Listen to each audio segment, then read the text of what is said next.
Hi, Did you get your hair cut, Nancy? No, it's just the way. Hi, everyone. Mary interrupted me there. No, I didn't get my hair cut. It's just the way it's laying at the moment. Anyway, that's not the purpose of our show to talk about my hair. This is the purpose of the show. Mary shares with me what she knows, so then I will know what she knows. Then I share with Mary what I know, so then she'll know what I know. And that benefits all of you because you get to know what we both know.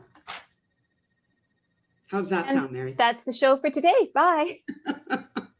I know that's kind of a long intro, right? It was, but it was fascinating. That's what I thought. All right. Why does my hair look so weird? I don't know. So Nancy, I want to talk about Iceland. Okay. Because a mutual friend of ours is going to be doing a cruise in Iceland. So I thought that we should maybe, if she watches this, we should educate her a little bit. Good. Because she needs to know that between 1910 and 1977, you could only buy milk in one of the state-owned milk stores. Oh. Okay. Only in a state-owned milk store. Because of cleanliness. Oh, I see. Okay. But think of it. You couldn't go to Save On or, if you're off to buy your groceries, you had to go to state-run one. Okay. The last state-run milk store was closed in 1977. Oh, my goodness. So I wonder what the standards were like if they weren't owned by the state, Yeah, I don't know. Makes you worried. What you got for me? Okay, well, I'm back to sayings again and their meanings. So the expression you're the apple of my eye. Yes. That's the first, this is Old English phrase first attributed to King Alfred the Great of Wessex, AD 885, in Gregory's Pastoral Care, but also appears in Shakespeare's Midsummer Night's Dream. That's it. That's it? Oh, okay. I thought it was going to be more than that. That's okay. Okay, back to fluids and beverages and Iceland. Beer was banned in Iceland until 1989. Oh my goodness, that's fairly recent, didn't you think about it? It is actually. Wow. They had a complete prohibition, as many places in the world did, right. But the government decided to allow wine in, and the Spaniards who had the wine kind of put the screws to them and said, "You must have wine," but no beer until 1989. That's really strange. And not only that, imitation beer was also banned. Imitation beer. Imitation beer, that stuff. Oh yeah, okay, fake beer. Okay, why bother? Yeah. And so in 1985, the government decided to ban imitation beer as well. Because apparently Icelandic people really liked it. Oh, I see. Okay, that's kind of strange. Obviously, they're not liberated like Quebec. There's a place in sad. Quebec. That is just sad. There's a place in Quebec, right across from Campbellton, New Brunswick, where they have a drive-through where you can go buy beer through a drive. No way. Absolutely. Well, apparently, I was told today that now when you order takeout, you can order an alcoholic beverage as well. Ah. Yeah, that was as the result of COVID. Well, good old COVID, created all kinds of new and different things.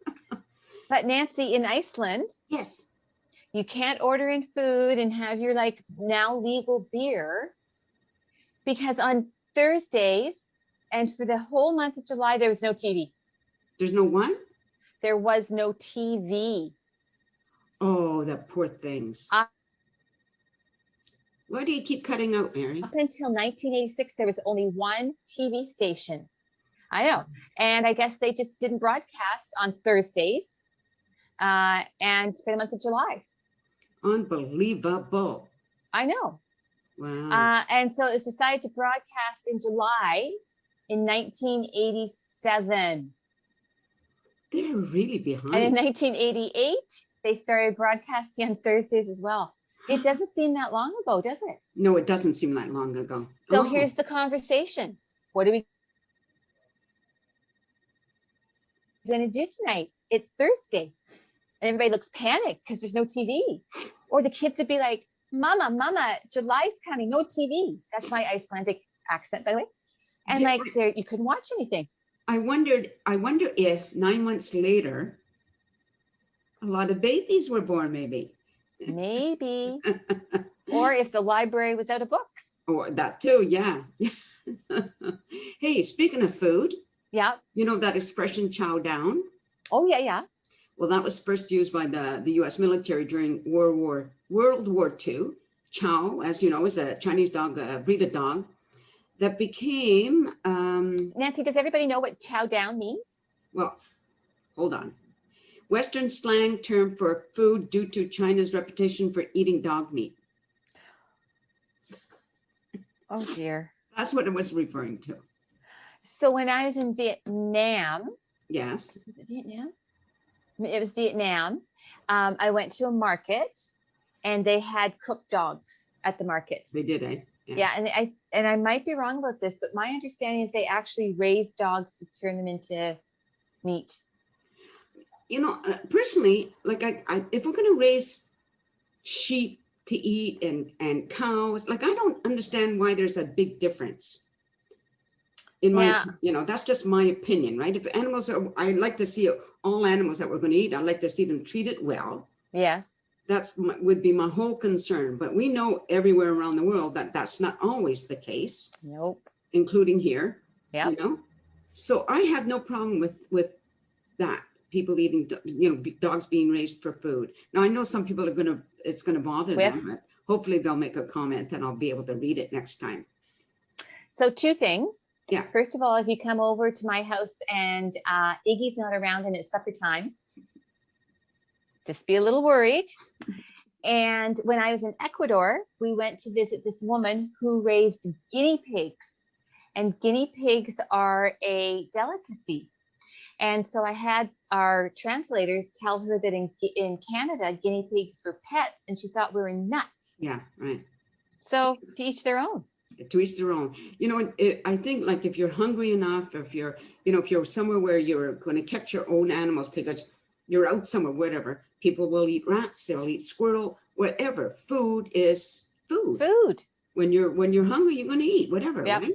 Well, and even not when you're, I mean, it's not just because you're hungry. No, Like no, you I say, understand. like maybe someplace in the world they revere sheep. Yeah, exactly. Yeah. But You can speaking go- about dogs, back to Iceland, yes. up until 1971, it was forbidden to own a dog. Oh my goodness. Yep. Did it say why? Doesn't say why, but maybe this will give us a little insight. 13 years later, the rules were changed. If the owner and the dog met a few conditions, but you always need to get permission from the municipality, pay a registration fee. And if you live in an apartment building, you have to get permission from 2/3 of the people in order to allow you to have a puppy dog. You know, I kind of think that's a good idea because, you know, we live in a society here that anybody can own an animal. Anybody can own a Yes. dog, right? Yes. It doesn't necessarily mean that they should have that dog. Oh, that's true.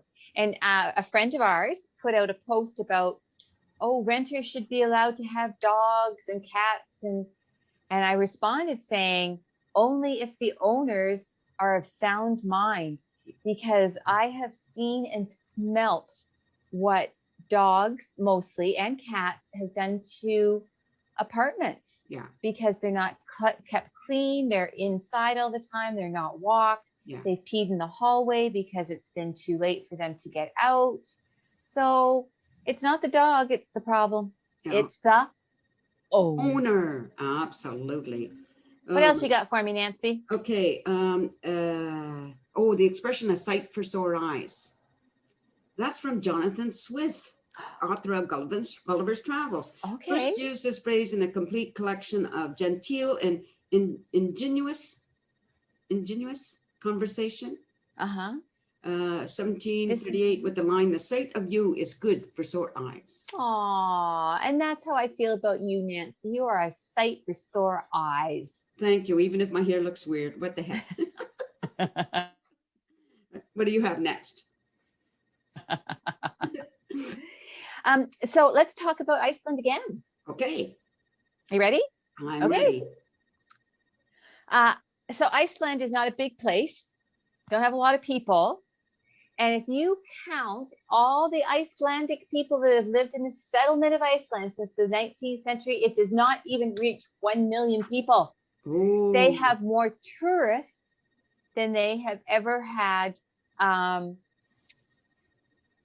population. interesting. Is Iceland where that, that, remember that song, 99 Balloons? I don't remember that song. Na, na, na, na, na, balloons. Na, na, na, na. I thought she Don't was know from it, Iceland. but it Well, sounds catchy. it's a while back. It was a really good song. I loved it. And I believe she may have been from Iceland, wherever her name is. I don't remember that part. Okay, now what's the next one? A stone's throw.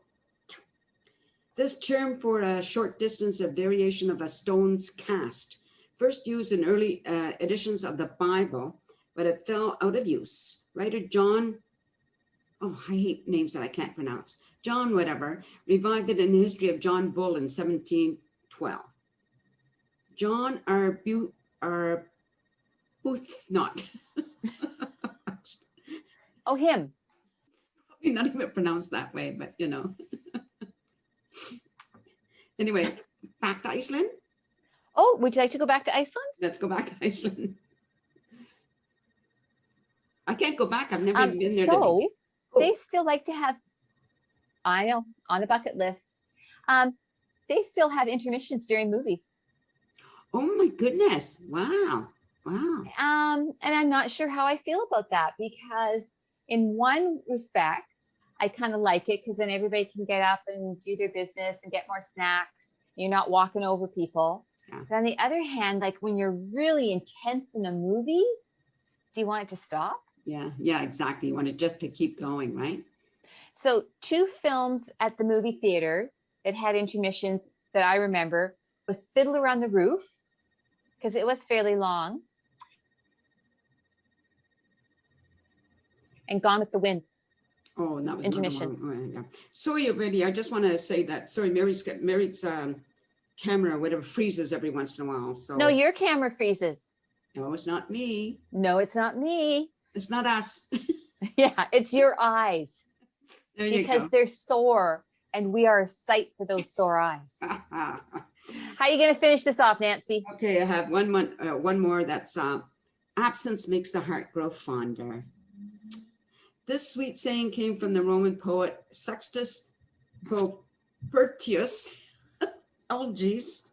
Oh, I got to look for stuff that is easy to pronounce. Always toward absence, lovers loves, tide strong flows. Oh my God. It's like a darn tongue twister. Let me just say that again. Absence toward absent, lovers loves, tide stronger flows.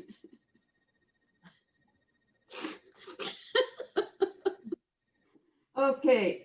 That is really insightful, Nancy. Thank you for that. Well, that's came out in 1832. And the modern variant of the phrase was coined by Miss Strickland in the Pocket Magazine of Classic and Polite Literature.